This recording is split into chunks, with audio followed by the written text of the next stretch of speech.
Greetings from Indian Council of World Affairs. I am Avni Sablok, Research Associate at the Council, and it's my pleasure to welcome you to a sneak peek into our panel discussion on the current instability in Bangladesh, rewriting its history or charting an unpredictable future.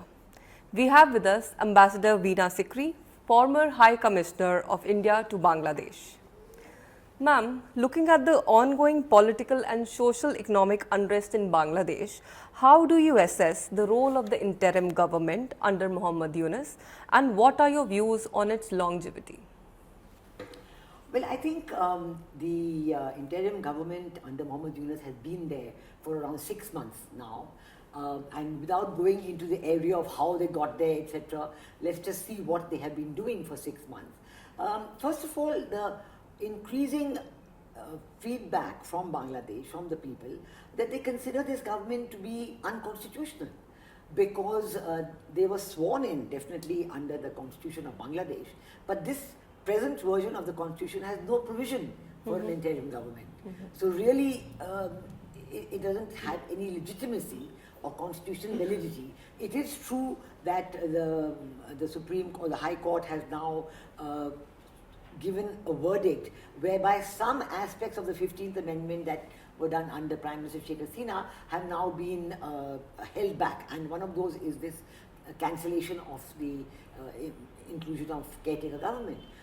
Even if you assume for a minute that the caretaker government is there, constitutionally valid, although it's only a verdict from the High Court yet, it's not been come back into the constitution, etc. Even then, the caretaker government's role was just twofold: law and order and elections within a 90-day period. That was the only role that was for the caretaker government.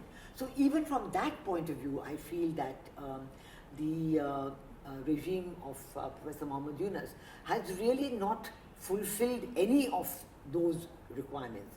Law and order is still a very serious situation in Bangladesh, and the police, they say, is still not back fully.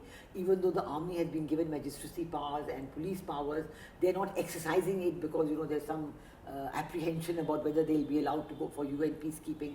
So it's a very difficult situation, and the focus on reforms before elections, that is causing a lot of disquiet among the people of Bangladesh, because and among the political parties as well, because reforms are not at all the mandated role of a caretaker government. The caretaker government is supposed to be, according to the constitutional provision when it existed, a neutral non-party government. Now, under those provisions also, this Muhammad Yunus regime is neither neutral nor non-party, because you've got people who are said to be in Hizb ut-Tahrir, like Mahfouz Alam, who is the special assistant. They are advisors to the government. You have people who are in the Islami Andolan Bangladesh, who is the Naib Amir of the Hifazat-e-Islam. So these are not neutral, non-party people, So that is in fact another reason why people are very worried, because even that mandate of a caretaker government is not fulfilled. And then, you have the Jamaat-e-Islami playing a huge oversized role in Bangladesh. And they are the ones who are calling all the shots, they are taking all the decisions. I think that many people say that Professor Muhammad Yunus is either unwilling or unable to take charge or to exert himself or to, improve the situation. So Jamaat-e-Islami is taking positions that really are looking at completely negating the role of the 71 Liberation War. And this is where a lot of concern among the people is coming up. Even the BNP, which is, at one time they were an alliance partner with Jamaat-e-Islami, but now they clearly are falling out or have already fallen out. And the BNP is demanding early elections. BNP saying there can be no reforms before elections, because that's the role of an elected government. And the regime is saying, oh, maybe we'll have local elections. But BNP is saying, no, there can be first national elections and then local elections. So there are so many differences and different aspects building up. One doesn't know where all this is leading. The main thing is that if the government is, considered to be unconstitutional and does not have legitimacy in view of the constitution of Bangladesh, I do not know how it can survive. Thank you, ma'am. We have with us Professor Sanjay Bhardwaj, Center for South Asia Studies, School of International Studies, JNU. So, with the rising political vendetta on the political opposition, when, in your opinion, will the elections be held? Its impact on the nation as well as the region? See, there are two important developments are taking place in Bangladesh politics. One is, of course, there is a intense pressure from the political party, particularly the BNP, is forcing to conduct the election earliest, and the caretaker government has, interim government has promised that it will be held in December. But yesterday, what President Trump has indicated that India will take care of Bangladesh, and I'm sure that India, being a promoter of democracy in the neighborhood, will ask the interim government to have elections earliest possible. But the problem is that the interim government, and which is backed by either army or the Jamaat-e-Islam, they are very less interested to conduct the elections, because both of them, they have the problem or crisis of legitimacy, that how much the BNP and the international pressure will create to convene a earliest possible election. But I'm sure the Yunus government doesn't have any other options than conducting election, and that would be participated with all the political parties. Okay. Thank you, sir. Thank you. We have with us Dr. Smruti Patnaik, Research Fellow at MP IDSA, New Delhi. Ma'am, what according to you is the role of radical Islamist group in the ongoing instability in Bangladesh? Which stakeholders will play a decisive role in the forthcoming elections and why? I would say that look, when you look at radical Islamists, of course there are few groups. Prominent among them is Jamaat Islami.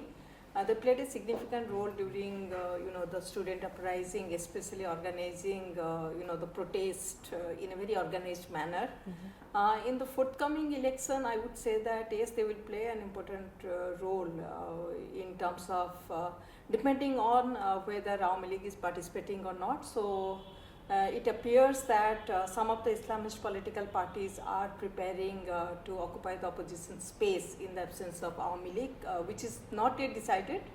But I think there is a lot of discussion regarding whether to ban Awami League or not.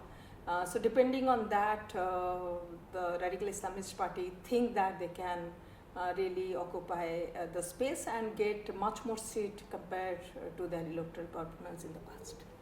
Thank you, ma'am. Our panelist, Ms. Sohini Bose, Associate Fellow, Observer Research Foundation, Kolkata, will be assessing the changing dynamics of India-Bangladesh relations.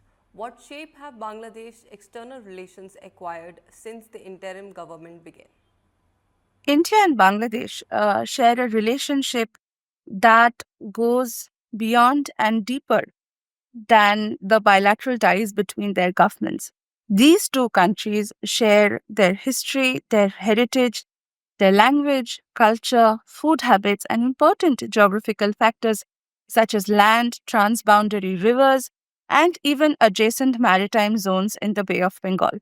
Now, this geographical and cultural reality does not change with any regime change or government transition in either of the two countries. But it can be capitalized for mutual progress through complementarities in the governance between the two countries.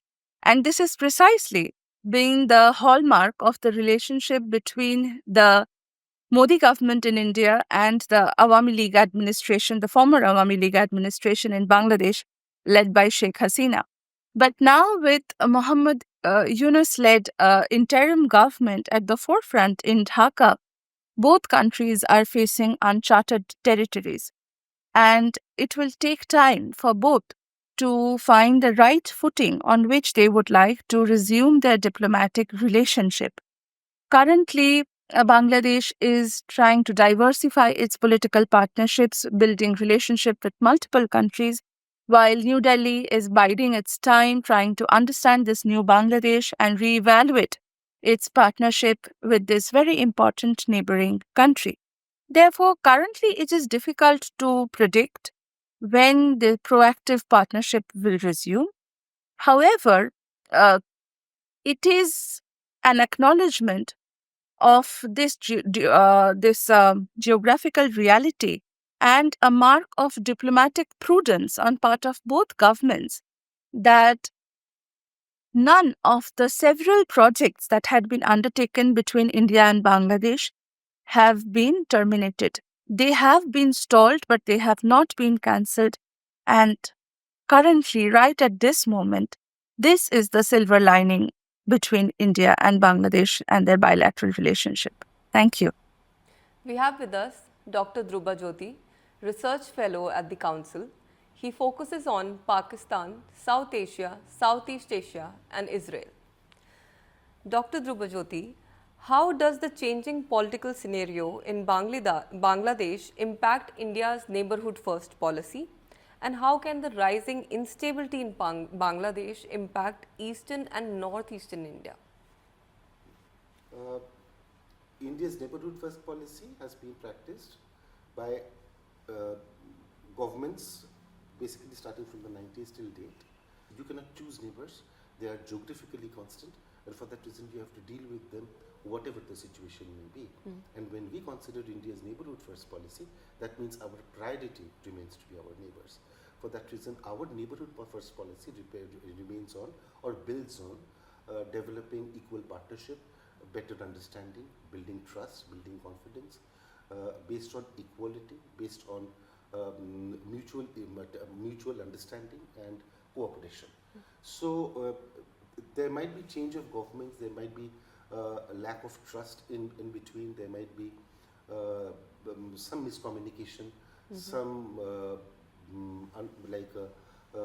understandings which is not common or not converging with each other, but both Indian leadership as well as our neighbor should try to walk on a path where it can converge and build this partnership. Right. So when we speak about Bangladesh as a neighbor from 1971 till date, we have had our ups and downs, but we have seen that India practically amongst all the development partners, Bangladesh remains to be the largest largest developing partner, where India has invested more than $8 billion in Bangladesh, an amount which has not been invested in India in any other country. For that reason, the prominence or the importance we give to Bangladesh is significant. For that reason, whichever government is in power, we will not consider Bangladesh to be a pariah or some country which is further gone away. We will try to rebuild our trust, rebuild our cooperation, rebuild our partnership, because it remains integrally important to India. And when you speak about Bangladesh's instability and its impact on its eastern and northeastern territories, it is very important, because the more the higher there is political instability and economic instability, we have seen that it increases crime within the within the domestic polity, which reflects on the international borders, increasing trafficking on arms, animal, human, as well as drugs, as well as cross-border infiltration. So this makes a deep impact on states which are still developing, especially in the northeast as well as in eastern India, and this is something which needs to be checked. Our border security forces are extremely well capable to check our 4,000 plus borders. But we have to remember, it is not only a 4,000 long extensive border. It is some areas are highly mountainous, the terrain is difficult, as well as portion of that 4,000 kilometer border territory is also, it merges with Bangladesh-Myanmar international borders. For that reason, even the Myanmar-Bangladesh borders is also very volatile, because presently the borders are in Myanmar side is controlled by the Arakan army. So the area with which if there is more economic instability, more political instability, this will have to be closely watched by our security forces, by our strategic community, because if it overspills, naturally it will have a very negative impact on eastern as well as our northeastern states in India. Do visit our YouTube channel to know more about the panel discussion. Thank you for joining us.